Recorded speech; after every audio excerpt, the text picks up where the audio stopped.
All right, welcome PFL fight fans to Run It Back. It's the return of Run It Back. I'm excited to be here. Sean O'Connell, your play-by-play voice on all PFL broadcasts, including the Challenger Series, where we met a guy who's now headed to a PFL welterweight championship opportunity. Excited to have Dilano, the postman Taylor, on Run It Back with me. Dilano, are you ready to run it back?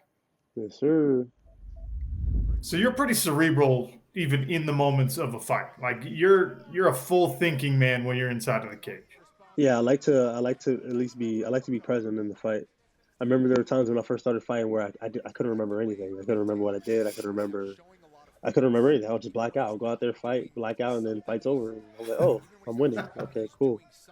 But now, like now that I'm older and I feel like my brain has matured and my fight IQ has matured, I'm able to really be present in the moment in the fight. I remember taking that head kick and I was like, oh shit, that was not supposed to happen.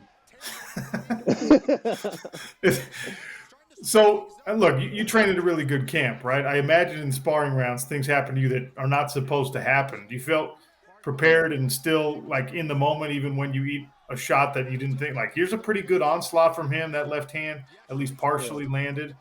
You stay calm through all of this. yeah. Because this isn't the first time I've been here. When you spar a guy like Jason Jackson all the time, like he's like one of your main training partners, you're like, okay, I guess there's nothing to worry about. Jason Jackson and Impa, they were both there at this fight as well. Um, and when you spar guys like them so consistently, you're like, all right, there's nothing anybody else can show me that these guys haven't shown me. It was a simpler fight than I thought it out to be when I watched it back. And now that I'm where I'm at now, watching this fight now, I definitely see that like it was a lot simpler than it really. Here it is. He's that overhand. Pump, pump. Oof, Hmm. twice. Yeah. Yeah, I tried to hit him with the knee, and he took me down off the knee. I He even took you remember down being, right here. And honestly, this was yeah, a saving grace, right? That he's able to get you to the ground after those yeah, double, almost yeah, triple right hands that you landed because the damage has been done on that eye. yeah. I remember when he took me down, I was thinking to myself, damn, I let him take me down.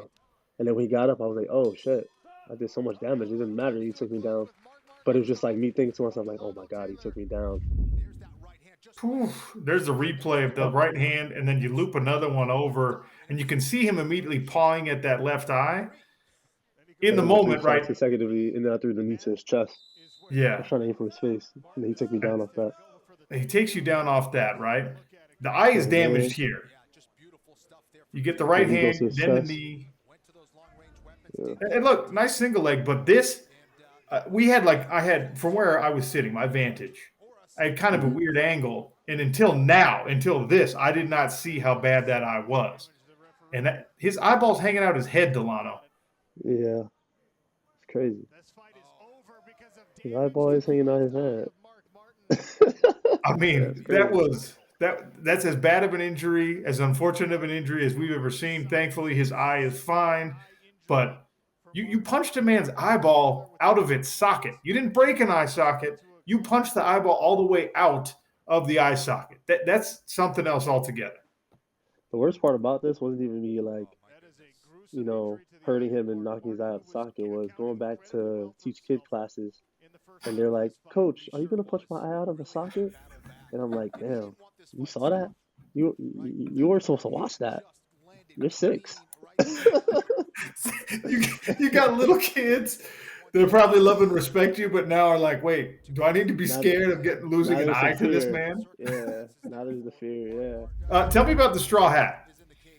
Okay, so the Straw Hat.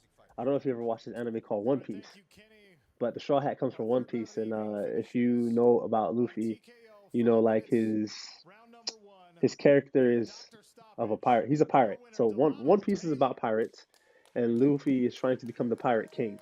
And I've kind of like related fighting to me and my journey of becoming the pirate king. And if you watch One Piece, it's like one of the longest animes ever. It's been going on for like 23 years now. Dang. And yeah, it's that good. Like it's not enough episodes. Trust me, it's not enough episodes. But it's mainly about his journey on trying to become the pirate king, if that makes sense. So I feel like with the straw hat, with my hat, with the postman, I feel like I'm trying to become the champion. Like that's my goal. I put the hat on because I'm more so enjoying the journey on becoming the champion than as opposed to being the champion. And I'm just enjoying the journey on to wherever it takes me, you know? So the mentality of like, all right, I came here, I performed, I got the finish, I did what I was supposed to do. I didn't get rewarded the way that I thought I might. How do you process that? Um, I just went home. Actually, no, I didn't go home. I went to Disney World. That's what I did. Since we Nice. were since we were already in Orlando, I was like, you know what? I've never been to Disney. I'm gonna go to Disney. Let's go to Disney. So we went to Disney World and experienced Disney for the first time, and actually enjoyed myself, enjoyed my time. I got one of those turkey legs that they talk about with the Mickey Oh, Mouse yes. ears that I always see in the happy cartoons or the happy skits with Disney. They You have the got Mickey Mickey Mouse Mouse ears with the ears? yeah with the turkey. You want me to get them? I can get them, but they had the Mickey Mouse ears with the turkey leg, and I was like, all right, cool. I've experienced this. I understand. I get it now. And then I went home and I just went back to training. Like I try my best not to beat myself up too much about it. I try my best to just stay relaxed with it and, go do what I'm supposed to do. And did you expect a return? Did you know that you were going to get another opportunity on the Challenger Series? You were going to get another opportunity to be an alternate for the PFL? Was this something like on this day that you were aware that your PFL future was still going to become a reality? No. But one thing I do know is with good energy and good people, opportunities are always bound to happen, especially when you do the work. So I just went back to the gym. I took like what 2, 3 days off and then went back to the gym and I just continued to do my work, same way I was always doing my work. I didn't overthink it, didn't do too much. I just went back to doing what I would normally do. Just stayed hungry. Well, one thing that we have learned about you this season on Run It Back and in all your fights, you don't really say things that you don't mean. So I'm very much looking forward to this championship fight. Sadabo C, he's OG. He was there in the first season. He's still Hmm. here. He was a middleweight before.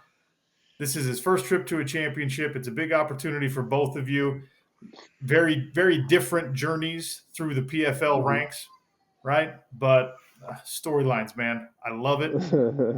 It's going to be a great fight. Looking forward to it. Thanks for running it back with me today, Dilano Taylor. Any last words before we cut it off?